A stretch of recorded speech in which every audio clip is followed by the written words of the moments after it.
Assalamualaikum warahmatullahi wabarakatuh. Perkenalkan, nama saya Farida Nurstiati dengan NPM 1910303023 dari kelas IPA 1. Pada kesempatan kali ini, saya akan memaparkan tentang cara penggunaan alat peraga kelistrikan dalam sel saraf yang telah saya perbaiki. Tugas ini disusun untuk memenuhi mata kuliah Media dan Alat Peraga IPA yang diampu oleh Bapak Eko Julianto, SPD, MPD. Berikut kompetensi dasar yang saya peroleh. Berikut indikator yang saya peroleh. Alat peraga kelistrikan dalam sel saraf merupakan alat peraga yang berguna untuk menjelaskan adanya konsep kelistrikan dalam tubuh makhluk hidup, tepatnya pada sel saraf. Alat peraga kelistrikan dalam sel saraf merupakan suatu alat peraga yang memanfaatkan dua sisi styrofoam, baik sisi depan untuk berkas kabel dan sisi belakang untuk sel saraf, dan membandingkan keduanya.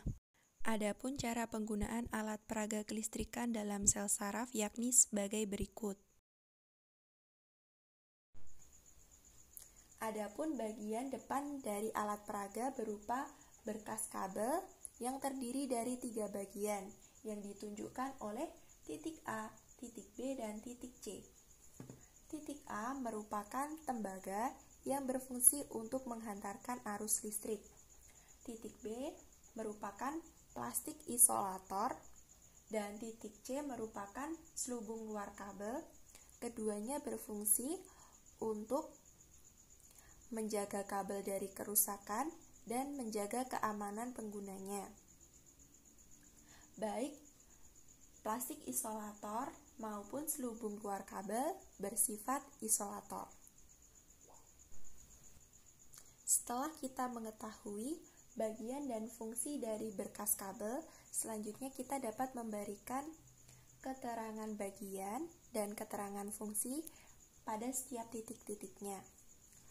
Untuk titik A merupakan tembaga, titik B merupakan plastik isolator, dan titik C merupakan selubung luar kabel.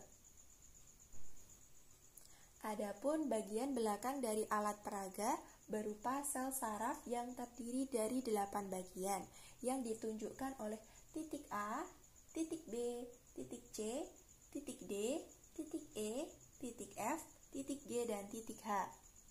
Titik A merupakan dendrit yang berfungsi untuk menerima impuls. Titik B merupakan badan sel dan titik C merupakan nukleus.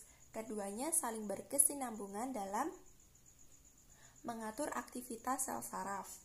Titik D merupakan akson atau neurit yang berfungsi untuk menghantarkan impuls antar sel saraf. Titik E merupakan selubung mielin yang berfungsi untuk mencegah akson atau neurit terhindar dari kerusakan. Titik F merupakan sel squam yang berfungsi untuk mempercepat jalannya impuls. Titik G merupakan nodus Ranvier yang berguna untuk memberikan loncatan kepada impuls agar cepat sampai tujuan. Titik H merupakan sinapsis yang berfungsi sebagai tempat pertemuan antar sel saraf. Setelah kita mengetahui setiap bagian dan fungsi dari sel saraf, selanjutnya kita dapat memberikan keterangan pada setiap titik dengan keterangan bagian dan keterangan fungsi yang telah disediakan. Titik A berupa dendrit, titik B berupa badan sel, titik C berupa nukleus, titik D berupa akson atau neurit, titik E merupakan selubung mielin, titik F merupakan sel squam, titik G merupakan nodus Ranvier, dan titik H merupakan sinapsis.